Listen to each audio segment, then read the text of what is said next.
8월 13일 목요일 매일 묵상을 시작합니다.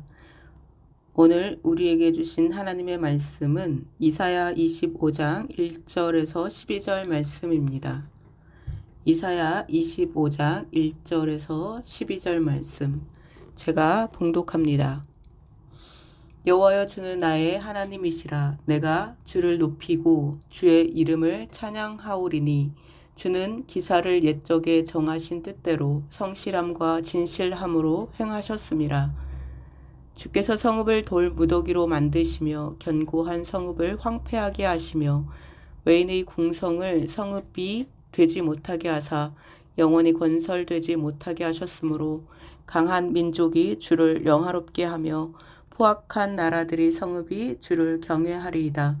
주는 포악자의 기세가 성벽을 치는 폭풍과 같을 때에 빈궁한 자의 요새이시며 환난당한 가난한 자의 요새이시며 폭풍 중의 피난처시며 폭양을 피하는 그늘이 되셨사오니 마른 땅에 폭양을 제함같이 주께서 이방인의 소란을 그치게 하시며 폭양을 구름으로 가림같이 포악한 자의 노래를 낮추시리이다.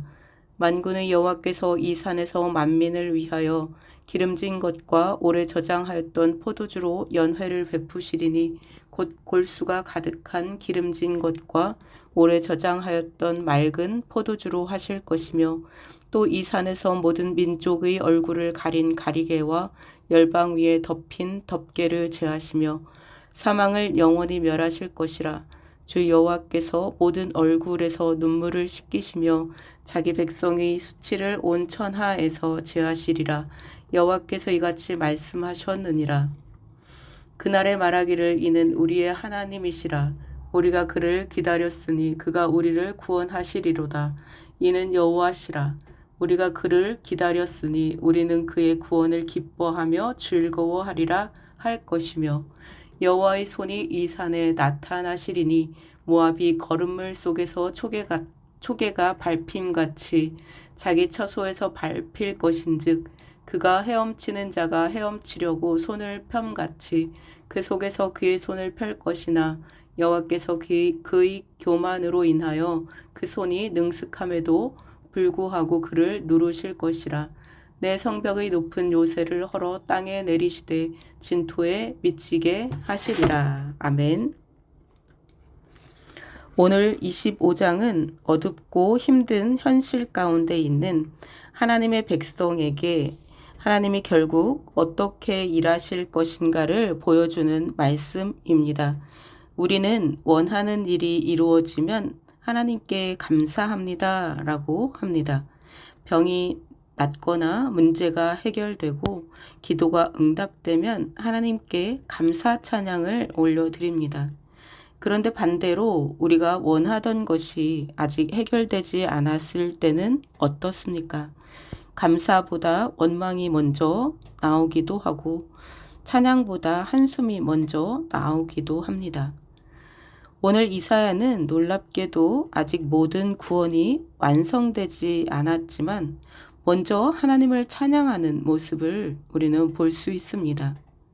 이사야는 이렇게 어렵고 힘든 환경에서 어떻게 하나님을 찬양할 수 있었을까요?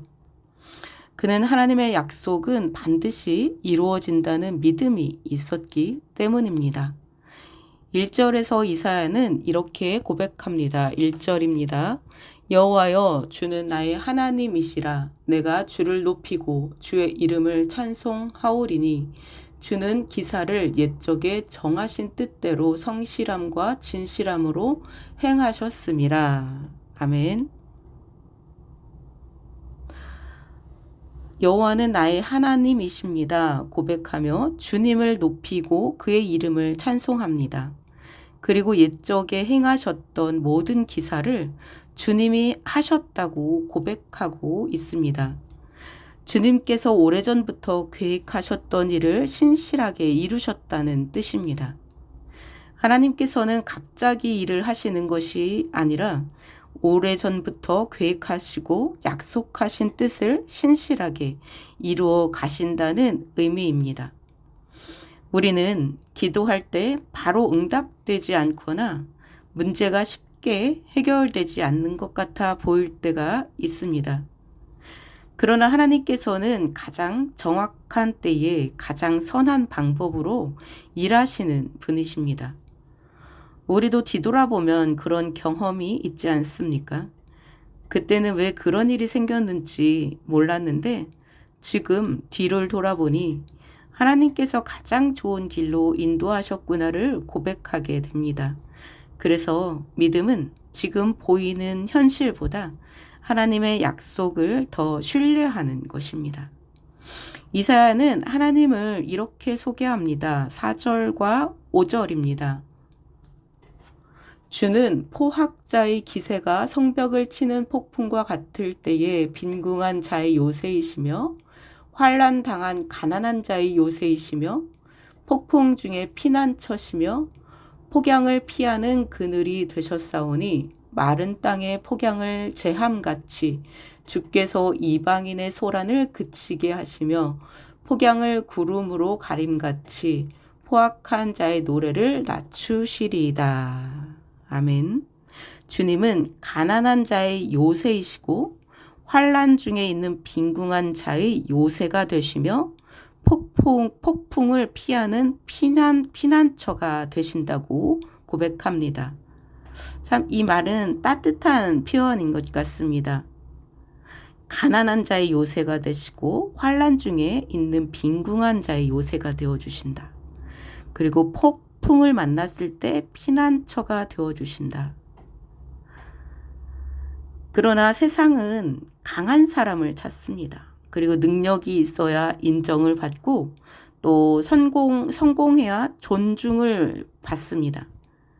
그러나 하나님께서는 약한 사람에게 먼저 찾아와 주시고 환난 중에 있는 빈궁한 자에게 피난처가 되어 주신다라고 말씀하고 있습니다. 힘이 없는 사람, 또 눈물 흘리는 사람, 지쳐 있는 사람에게 하나님께서는 피난처가 되어 주십니다. 그래서 하나님의 자녀인 성도는 어려움이 찾아오게 되면 하나님께 달려갑니다. 하나님의 자녀인 성도는 약할 때, 또 마음이 무너질 때, 환난 중에 있을 때 사람에게 기대지 않습니다. 하나님 앞에 무릎을 꿇습니다. 그게 바로 믿음의 사람입니다. 이제 6절부터 분위기를 바꿔서 하나님께서 모든 민족을 위해 잔치를 베푸시는 것을 볼 수 있습니다. 기름진 것과 오래 저장하였던 포도주로 잔치를 베푸십니다. 지금 이스라엘의 현실은 잔치를 벌일 만큼 평안하지 않았습니다. 오히려 주변에는 강한 나라들이 있었고 하나님의 백성은 어려움을 겪고 있었습니다. 지금은 비록 힘들지만 이것이 너희의 마지막 모습은 아니다. 하나님께서 준비하신 구원의 날이 있다라는 것입니다. 6절에서 8절은 여호와께서 베푸시는 연회가 단순한 식사의 자리가 아니라 하나님의 구원이 완성되는 기쁨을 보여주고 있습니다. 그리고 특히 8절은 오늘 본문의 절정이라고 할 수 있는데요.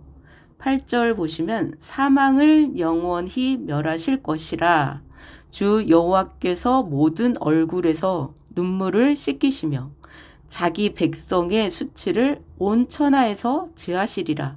여호와께서 이같이 말씀하셨느니라. 아멘. 상반절에 보게 되면 사망을 영원히 멸하실 것이라. 인생에서 우리에게 가장 큰 원수는 죽음입니다. 죽음은 돈으로도 의술로도 그 죽음을 이길 수 없습니다. 그러나 하나님께서는 사망을 삼켜버리시고 모든 눈물을 닦아주시겠다라고 약속하십니다. 이 말씀은 예수 그리스도의 십자가와 부활을 통해서 시작되었고 주님이 다시 오시는 날 완전히 이루어질 것입니다. 그래서 우리는 슬퍼해도 소망 없는 사람처럼 슬퍼하지 않습니다. 눈물은 흘리고 있지만 그래도 절망은 없습니다. 왜냐하면요, 하나님께서 마지막 승리를 이루실 것을 믿기 때문입니다. 9절 한번 보겠습니다. 9절에 보시면 백성들이 이렇게 외칩니다. 9절입니다. 그날에 말하기를 이는 우리의 하나님이시라. 우리가 그를 기다렸으니 그가 우리를 구원하시리로다. 이는 여호와시라. 우리가 그를 기다렸으니 우리는 그의 구원을 기뻐하며 즐거워하리라 할 것이며. 아멘. 이는 우리의 하나님이시라. 우리가 그를 기다렸으니. 그들은 하나님을 기다렸습니다. 우리도 믿음으로 하나님을 기다립니다. 믿음은 조급해하지 않습니다. 믿음의 사람은 조급해하지 않습니다. 하나님의 사람은 하나님의 시간을 신뢰하며 기다립니다. 기도의 응답도, 가정의 회복도, 교회의 부흥도, 우리의 인생도 하나님을 기다리는 가운데 이루어지기 때문입니다. 오늘 말씀은 세 가지를 우리에게 가르쳐 주고 있는데요. 첫 번째는 하나님께서는 약속하신 일을 반드시 이루시는 신실하신 하나님이십니다. 두 번째는 하나님께서는 약한 자와 환난 당한 자의 피난처가 되어주신다고 말씀합니다. 마지막으로 세 번째, 하나님께서는 사망과 눈물을 끝내시고 영원한 기쁨을 주시는 하나님이십니다. 그러므로 오늘 우리가 해야 할 일은 하나입니다. 그것은 환경을 바라보며 낙심하지 말고 하나님을 바라보며 기다리는 것입니다. 기다림은 아무것도 하지 않는 시간이 아닙니다. 기도하면서 기다리고, 말씀을 붙잡고 기다리고, 감사하며 기다리는 것입니다. 오늘 하루를 살아가실 때 반드시 하나님의 구원과 회복이 있음을 믿고, 기도하며, 말씀을 붙잡고, 감사하며 살아가시는 여러분 다 되시기 바랍니다. 함께 기도하시겠습니다. 사랑과 은혜가 많으신 하나님 아버지, 오늘도 말씀을 듣게 하시니 감사합니다. 말씀을 통해 하나님께서는 언제나 신실하신 분임을, 또 약속하신 것을 반드시 이루시는 분이심을 다시 한번 깨닫게 하시니 감사합니다. 우리 눈에 보이는 현실 때문에 낙심하지 않게 하시고, 또 조급해하지 않게 하시고, 어떤 상황 속에서도 하나님께 기도하며 말씀을 붙잡고 하나님을 기다리는 믿음을 주옵소서. 환난과 어려움 가운데서도 온전히 주님만을 신뢰하며 의지하게 하옵소서. 그리고 필리핀 선교팀을 위해서 기도합니다. 모든 사역 위에 성령의 기름 부음의 은혜가 있게 하여 주시옵소서. 하나님의 뜻 가운데서 모든 일정을 잘 감당할 수 있도록 인도하여 주시옵소서. 돌아오는 시간까지 지켜주시고 보호하여 주시고 인도하여 주시옵소서. 감사하며 예수 그리스도의 이름으로 기도하오며, 이제는 우리 주 예수 그리스도의 은혜와 하나님 아버지의 사랑하심과 성령님의 교통하심이 오늘 들은 말씀을 마음비에 새기고 어떤 상황 속에서도 하나님을 신뢰하며 끝까지 기다리는 믿음으로 살아가기로 결단하는 모든 성도님들 머리 위에, 그 가정과 삶의 터전 위에, 그리고 필리핀 선교팀 위에 이제로부터 영원토록 함께 하옵시기를 간절히 축원하옵나이다. 아멘.